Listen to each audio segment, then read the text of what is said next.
President Michel, Your Excellencies, the heads of state and government of the member countries of the European Union and the Community of States of Latin America and the Caribbean are here gathered in Brussels in quest of the further improvement of the lives and livelihoods of our respective peoples and all humanity. We are the leaders of 60 countries, almost one-third of the membership of the United Nations, comprising some 1.25 billion people, or roughly 16% of the world's population, and possessed of 20% of the world's GDP. We can truly make a difference for the better for all if we are genuinely committed to act respectfully and honestly through an uplifting multilateralism in accord with the fundamental precepts of international law and in pursuance of the requisites of peace, prosperity, sustainable development, and security. Each of these words is pregnant with real meaning. I have not dusted them off as diplomatic gloss. Strategically, the EU and CELAC have the potential, jointly, to engender an efficacious and constructive multipolarity for a better world.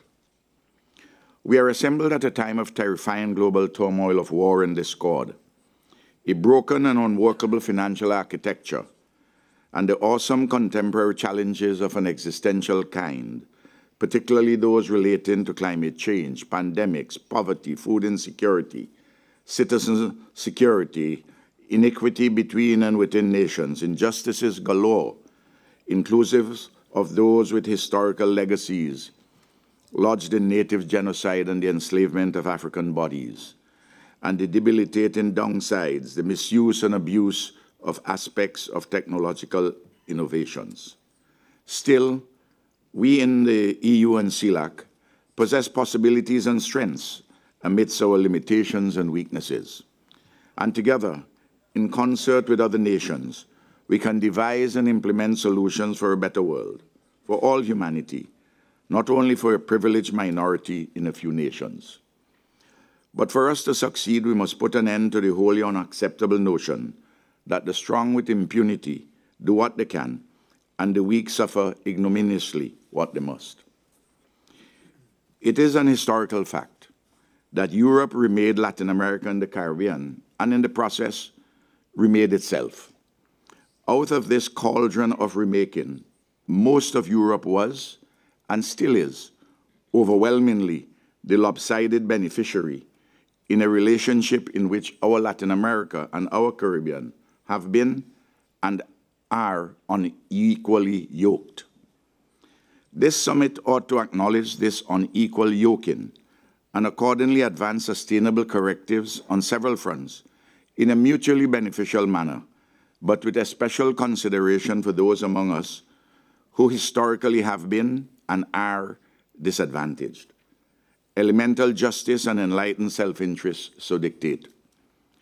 Hopefully, this summit will arrive at mutually satisfactory conclusions on a bundle of compelling issues touching and concerning, among other things, inclusive, sustainable development, hunger and food security, a meaningful reform of the global financial architecture in accord with the central thrust of the Bridgetown Initiative, renewable energy, ramped-up ambitions and actions on climate change, mitigation and adaptation, tangible delivery and commitments to climate finance and loss and damage funding for vulnerable countries, public health and pandemics, education, science and technology, the frontiers and resources of space and the deep seabed, marine transport, the digital transition, reparatory justice for native genocide and the enslavement of African bodies, the cessation of unilateral coercive economic sanctions against some CELAC member countries, the unjust and counterproductive weaponizing of the banking and financial systems, the unlawful interference and intervention in the internal affairs of countries, the quest for peace and security, and the promotion of international law. To be sure, these central issues and more are likely to generate differences of views and even controversies, but it is not beyond us collectively to arrive at satisfactory outcomes on most, if not all of them, It is clearly in our respective interests to do so. Our respective peoples expect us to work maturely and constructively to make a difference for the better. The shared experiences of our peoples in the European, Latin American, and Caribbean civilizations must be translated into shared expressions, inclusive of institutional expressions for ongoing dialogue and the resolution of thorny difficulties in mutual respect without any preconditions. Underpinning all of this are the necessary and desirable engagements, relationships, and interconnections between our respective peoples, private sector entities, and civil society in all spheres of activities. I am aware that member states of the European Union may have an understandable preoccupation with the situation in Ukraine.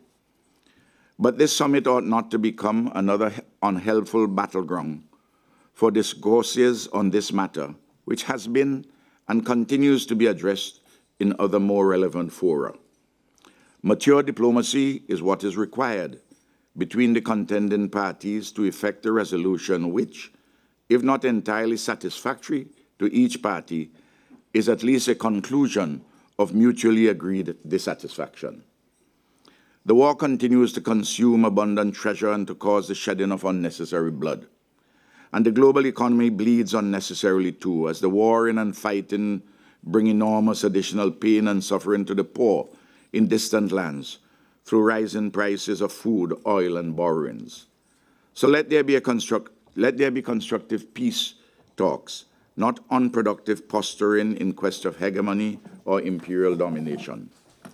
Of course, Ukraine is not the only theater of war or armed conflict, which ravages people and destroys lives and livelihoods beyond the immediacy of the hazardous battlegrounds. These too demand peaceful resolution. The people of Haiti, the Palestinians, populations in the various parts of Africa, the Middle East, and Asia have more immediate challenges.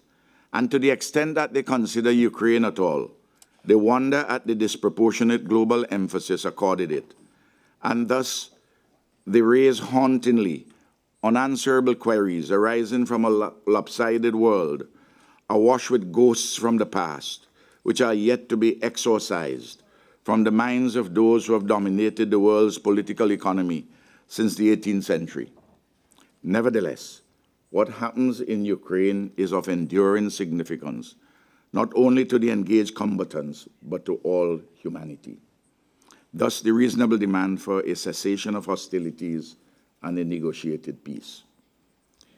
The fever of history and the burdens of these dangerous contemporary times have inevitably and dialectically unleashed a parallelogram of contradictory forces, jostling for alterations in the political economy of nations, regions, and the world. Some of these forces are reactionary and backward, in that they look forward with futility to a past that never was, with their illusory future very much behind them. Such forces have gained substantial ground in the citadels of globalized capitalism and have frightened liberalism, including liberal imperialism, to the core, which in turn has pandered dangerously to the forces of revanchist backwardness. Fortunately, in Latin America, the Caribbean, Africa, Asia, the Pacific, and in North America and Europe, progressive voices have emerged and are coalescing in solidarity for constructive change, for meaningful alterations in the extant dominant global political economy and its anti-developmental financial architecture.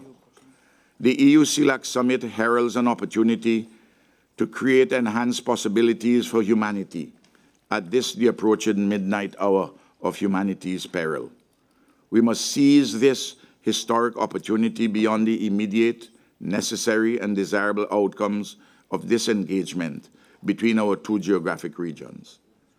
I am satisfied that the history of the joinder between our respective civilizations have made compromises of all of us.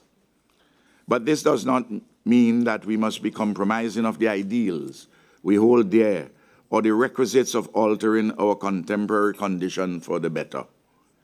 Out of the compromises which our histories have made us, we must seek to make a whole daughter and a whole son in this fractured world.